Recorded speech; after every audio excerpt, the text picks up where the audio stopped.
Many students, and I think adults too, feel anxious about multiplication because they associate timetables, multiplication facts with pressure and speed tests and being able to recall it really, really quickly. But multiplication fluency should begin with understanding first and foremost. Yes, absolutely. And with that, once you build that understanding, that's going to roll into building their confidence. Rainbow Sky Creations acknowledge the traditional owners of the land that we record this podcast on, the Dharawal and Whadjuk Noongar people. We pay our respects to their elders past and present and extend that respect to all Aboriginal and Torres Strait Islander cultures. Welcome back to Rainbow Skies for Teachers. I'm Alicia, and we've got Ashley here with our beautiful intro then. So lovely. My voice is a little crackly and not the best today, but I think it's because I'm so excited about, version 4 launching. All the excitement's got to me. Absolutely. So if you're a little bit giddy today, we know why. It's the celebration of a big project finally has come to fruition and is out there for the world to enjoy and just adds so much value to educators who love teaching maths as much as we do. 100%. And even, do you know what? I got a message on Instagram yesterday from a teacher who said she hates teaching math. She's not good at it. And our Uno Math games have absolutely saved her. So if you're a non-math person, you're listening to this, maybe it's your go-to as well. Yeah, absolutely. That's our ultimate aim, is for teachers to find teaching maths not hard, but fun and enjoyable. And the kids pick up on it if you're not the greatest fan of a certain subject, I found. Yeah, that was me in science, I think. I think that was me in grammar. Just like, here we go. Just tick in a box, kids. Let's do this. Grammar is hard to make fun. But if you're thinking, I'm with Alicia, grammar sucks, go back and listen to our episode with Patty McGee where I spoke to her about grammar. She actually made it sound fun and exciting. I know. I actually messaged Ashley. I'm like, I really loved that episode. She's like, really? I was like, because I have that roadblock with grammar. So it really resonated with me. If you're like me, go listen for sure. It's a good one. Listen to us waffling along. We're actually here to talk about multiplication today, or times tables. I feel like back when we were at school, we used to call them times tables, and it's totally flipped away from that now. Yes, I recall them being called times tables because it was just chanting times tables. I think back to how did I learn times tables? And I just vividly remember the chart. 0 times 2, 1 times 2. That's what I have in my memory. And I'm sure I went to friends' houses and it was taped to the back of their toilet door. Oh, I was just thinking exactly the same thing. It was always taped to the back of the toilet door. Do parents do that these days? I don't. No, my kids just have to look at some dodgy art I did from a paint and sip class. Okay, so multiplication. What are we actually going to talk about? So I guess the big question is that teachers have is why aren't my students developing with their multiplication skills? Why is it not working? And that's what we want to unpack today, of how we can get you over that hump and see the students developing their skills in multiplication. Yeah, so why isn't it working and how you can implement different things in your class to help it work. Absolutely. Fun story. My little girl, one of my children, she's in grade 3 right now. She is learning her multiplication facts. My dad is a maths teacher. So he's like, you've got to learn your times tables. And she's like, yeah. Anyway, he's testing her on her 3s. She's not very good at them. Well, she wasn't a little while ago. Anyway, he's been really going to town on it, saying, come on, we're going to learn these 3s. Every time I see you, I'm going to test you on your 3s. We're going to count by 3s, going to do all of these things with our multiplication facts. Well, the other day, my dad was my date, we went to Edutech in Sydney, and I said to him, I really want to go to this one talk about vibe coding. Do you know what vibe coding is? Remind me, I've heard of it. It's when you get AI to help you code games and websites and apps and all sorts of things. So it does the coding for you. So basically you give it the vibe, you kind of tell it in normal human language what you want, and then it will go and code it for you. Dad didn't know what vibe coding was, but he was keen to come and join along. He got so into this vibe coding, he came home and coded a game for her to start practicing her times tables or her multiplication facts, starting with 3s. It's awesome. This game is awesome. Go Wiz. Well done. Go Wizzy. We call him the Wizard, everybody. That's his granddad name because he said that was his nickname. I'm not sure if it is. Anyway, it was the Wizard. It's gone down to Wiz, Wizzy. And now it's Wizzy. And look, vibe coding, and everyone of any age is getting involved. And that's just so impressive. He's proof of a lifelong learner right there, Wizzy. Exactly. Go Wizzy. I think that he'd be quite impressed with this episode too. All right, so let's talk about the teachers that are sitting there in their classroom and they're like, my students are struggling with their multiplication facts. Firstly, Yes. you're not alone. No, you're absolutely not. The truth is, multiplication fluency is about much more than memorization. They need to develop their fluency when, can you tell us what they are, Ash? When they understand how multiplication works, and I think that goes back to our original point about it being called times tables versus multiplication now, because times tables really didn't factor in how it works and what it actually means. No, we're looking at a table of timesing. Yes, exactly. When they see patterns, math is all about patterns. And as soon as they see those patterns, they're better. Practicing these skills consistently and then engaging with multiplication in meaningful ways. So putting it into practice in meaningful ways. And look, I think Wizzy did that with his vibe coding, is he put a game in place for a meaningful way for your daughter to enjoy it and learn. Exactly. Tick, tick, tick. Exactly. It's also something that doesn't happen overnight. And I want to just point on that for a minute. We hear teachers say they need to know their facts. They don't know those multiplication facts. We hear parents say they need to learn those multiplication facts. But the truth is that they're built on over time. It's like reading. We don't teach kids words and then expect them to know them and remember them and read. It's a slow process. And the more time and effort we put into the better. But it doesn't mean that we have to dedicate all day, every day to it. Little pockets throughout your day, throughout your week, over the year will all build up to help support our students when it comes to multiplication fluency. And I think it's along the lines of with reading. You're building up their stamina. Like my daughter's learning to read at the moment and her stamina is very low and we're building it up. And it's like that with multiplication. And especially if you've got students who have this belief, this fixed mindset that they're not good at it, their stamina is going to be very minimal. And your aim of that year is to build up their stamina. And with that will come with their confidence and their want and drive to learn, which is the ultimate thing. We don't want it to be where we're like extrinsically motivating them every single time for the whole year to learn their multiplication facts, that it becomes this motivation internally where they're like, yes, I'm loving this. I'm having success. I'm seeing the patterns. Let me tell you the patterns I'm seeing. There's the relationship and off they go. Should we firstly unpack what multiplication fluency means when students are doing this? What are we seeing?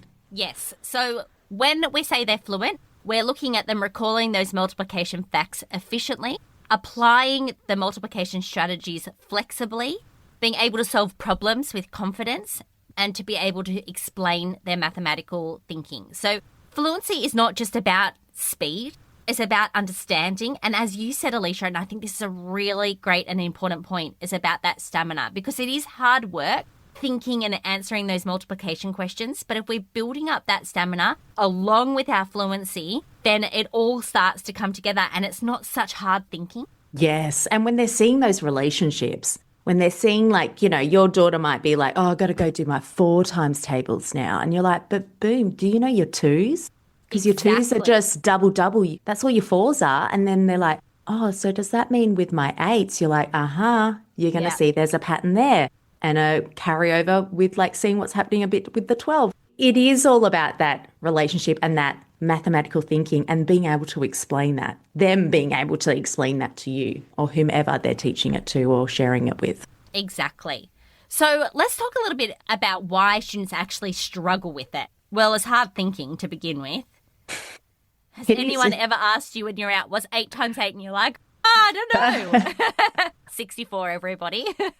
That's it. And I think, look, we're coming from generations who have done it a very traditional way. I use that with quotation marks, right? Of worksheets, repetitive drills, rote learning. And we learnt it by just memorizing this table in our heads. In all honesty, it wasn't until I became a teacher and then started teaching multiplication that my understanding of multiplication, my brain, I felt like I had these light bulb moments as an adult of going, oh my God, look at the connections and the relationships. And I'm like, I'm pretty sure I wasn't unpacking it that in depth when I was in primary school. No. I remember exactly the same. I felt like I made all those connections when I became a teacher as well, because skip counting, we do that at the very beginning, and place value, that all connects to help you with your multiplication later on.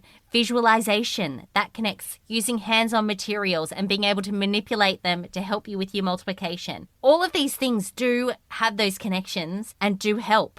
And the more we do them, the better. And I think that's it, is that it's hard for kids that they're in their head going, I got to remember all those numbers. And it's like, no, once you see the pattern, it automatically comes because you see it and you just run with it. And the memorization just becomes automaticity. You just become super fluent in it. Yeah, How do we get there? I think that's why we give them different strategies too. As a parent of primary kids, I hear so many parents saying, oh, I'm so sick of teachers teaching the strategies. Why do the kids need to know all the strategies? I just teach them one way and they can do it. Like a good example is the algorithm for addition, the vertical algorithm. Yes. And I think where parents get it wrong and they don't understand, and we do understand as teachers, is that we're teaching them how to think. We're teaching them different ways to get there. Also, there's quicker ways in some instances and longer ways in other instances. And just because our parents are going down the track of going, well, this is the quickest way, according to me, doesn't necessarily mean we shouldn't be teaching those strategies. I feel like that was a bit of a word salad.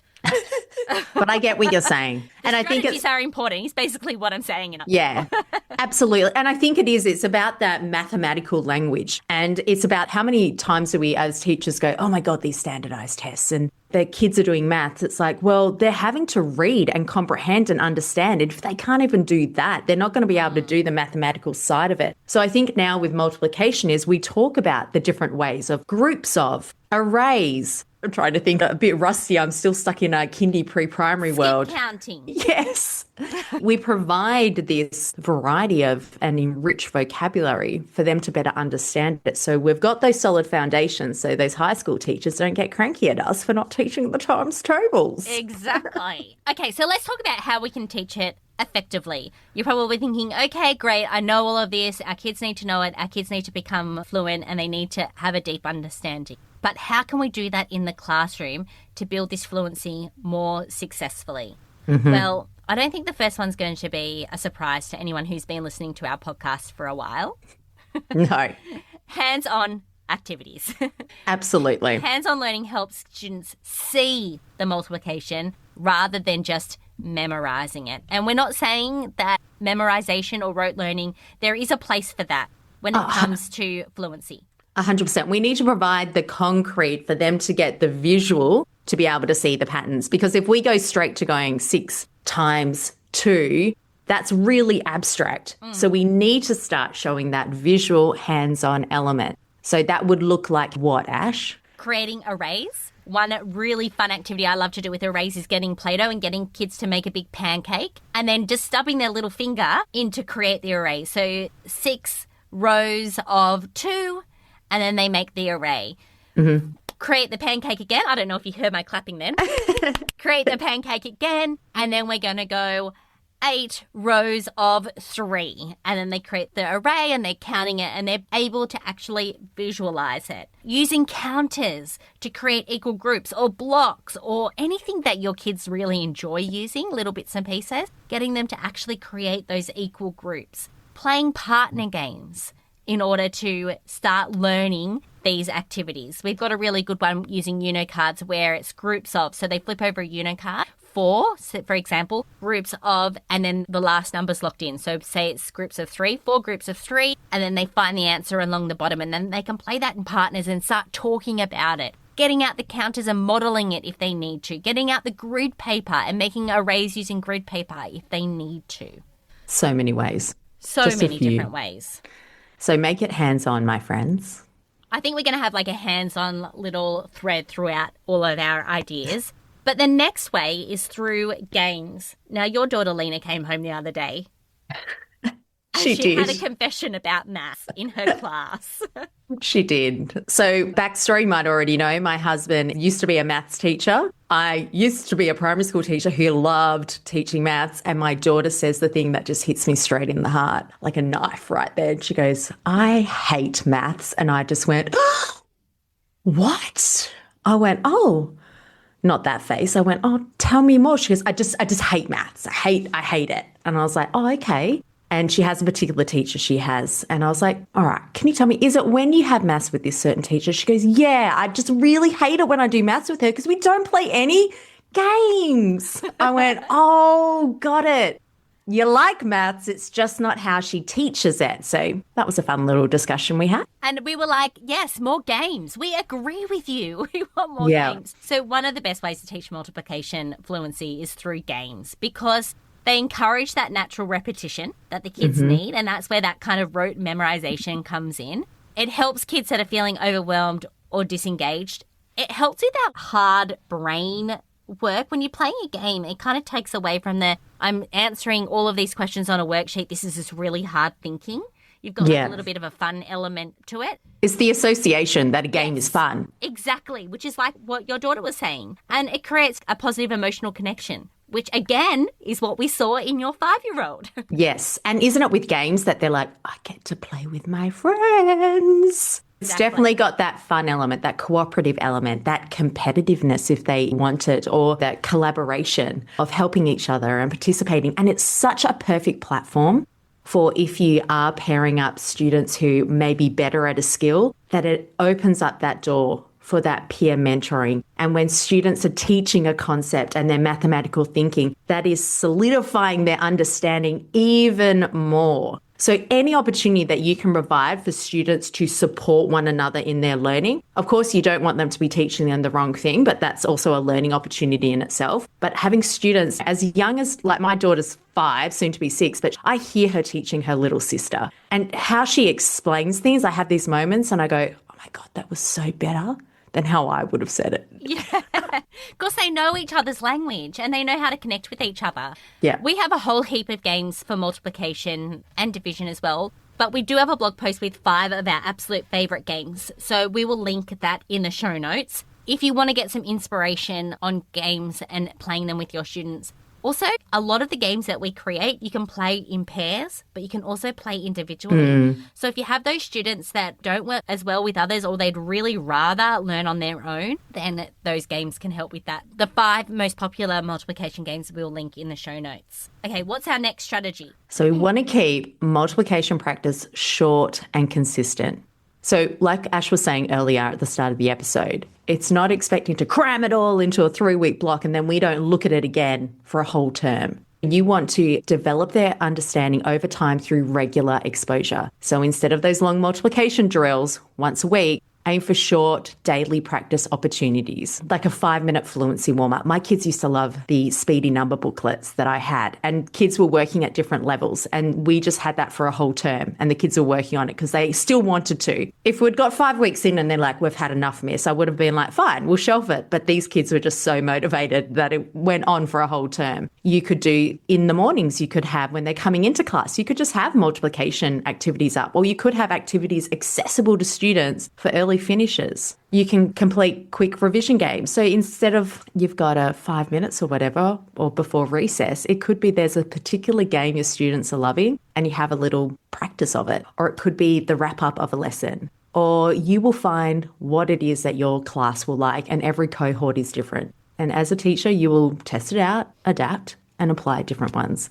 But yeah, there's some favourites that would work in my class. What about you, Ash, anymore? Yeah, I think including multiplication as a part of if you do maths groups or rotations, and you might be learning about length, for example, including something to do with multiplication as a little activity can be gold. Having those revision activities in amongst all of the other ones that you're doing can be really, really great. Even brain breaks that involve games around multiplication, especially if your students are particularly loving a particular brain break that involves that. If they're enjoying something, do more of it. Yeah, like what's the one that I feel like it's not politically correct now, the shoot the sheriff, where there are 2 kids at the front and they both hold numbers up above their head, and they're the first person in the groups or the pairs to shout out the multiplication sum. Like the kids love that one. They definitely like your 3, 4s and even your 5s, 6s. They're like, oh.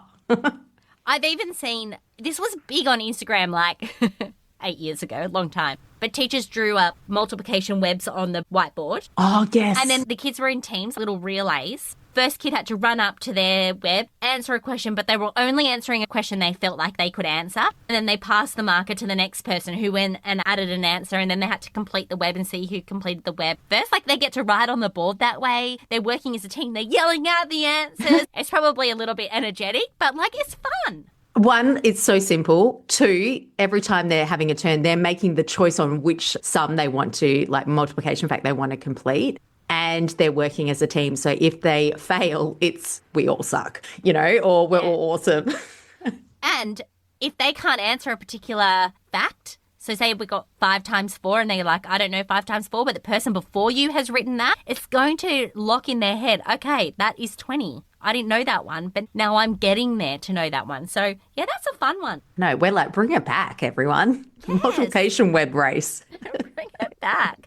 Okay, our next strategy is focusing on understanding before speed. Mm-hmm. Many students, and I think adults too, feel anxious about multiplication because they associate times tables, multiplication facts with pressure and speed tests and being able to recall it really, really quickly. But multiplication fluency should begin with understanding first and foremost.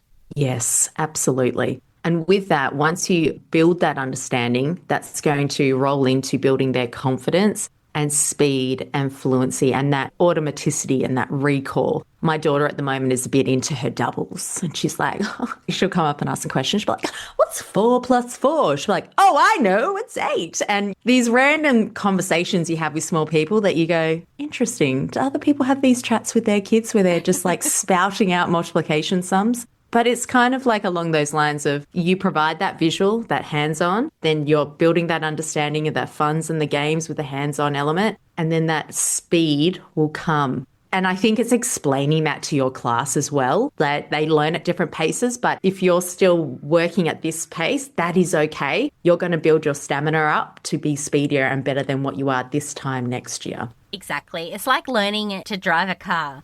You don't get into a car and expect to know all of the road rules, be able to read all of the signs, check your revision mirror, check how fast you're going all at once. You're building on these skills as you go. And it's the same with our kids when it comes to multiplication. They need to build on these skills as they go. So don't push that speed piece too early because that's kind of what brings up that anxious feelings towards, oh, I don't know this. And the more anxious you feel, the harder it is to recall the fact. Yeah. And I think sometimes we got to factor in kids, they're learning so much. Like the kid who's struggling at multiplication is probably still working on their reading or their comprehension or getting better at their handwriting, as well having those conversations with your class about, hey, this term, do you really want to focus? This student might be like, I really want to get better at my multiplication. We're like, cool, let's do that. We can take the gas off those other areas, but keep working on them. But we can make a focus on this one and not have too many balls juggling in the air of things they have to be trying to do really well. Yeah. So I think if we wanted to sum it up, multiplication fluency improves when students are enjoying the learning, when the practice feels interactive, achievable, collaborative and low pressure. And that's why we love games, because it just lowers that pressure. Mm-hmm. Absolutely. I'm looking at some of the games we have and I'm like, oh, I don't mind playing these games still as an adult, getting a bit competitive with sprucing up on my multiplication skills. The best way to learn your facts, teachers, is to start playing games with kids. Yeah. So a little shift you can make in your classroom if your students are struggling with multiplication fluency, it doesn't mean they're not capable. They simply just need more meaningful practice, that visual element. They need those visual opportunities. They need to engage in activities that they are enjoying. They need consistent revision, so those little bits over the course of the week and the year. And then they need to build their confidence because confidence is everything when it comes to math. Yeah. Absolutely. And with those simple shifts, you'll start to see transformations in your class. And you never know. Maybe you're walking into the classroom going, I don't feel like I'm too great at my times tables and multiplication skills. And it's a perfect opportunity for you guys to learn together and build your confidence. And the more games, the better. That's what I say. Yep, the more games, the better. We'll put a free game in the show notes as well. So we've got the link to the blog post with the 5 of our favourite games, but we've also got a Flip It game that's free that you can try and kids love it. All you need is the board that you print out for free, a a deck of playing cards, and some counters, and you are good to go. So that will be in the show notes too. And if you're providing games that are, like for us, our aim is to make them low prep, easy and fun, and just that whole, like, it's non-threatening to kids. Open invitation to those who are working towards and those who are at the super elite. Like, it's accessible to all. Yeah. So go grab your free copy. Amazing. Well, Alicia, that was a fun chat about multiplication. Thanks so much. My pleasure. I'm sure we'll be back to chat about multiplication some more at some point on the podcast. But until next time, there are rainbows ahead, my friend. And together, we're unstoppable. Thanks for choosing to listen to Rainbow Skies for Teachers, the go-to show dedicated to teachers who want to make a big difference in education. If you enjoyed the episode, please leave us a 5-star review or share the episode with a friend. Because together, we're Unstoppable.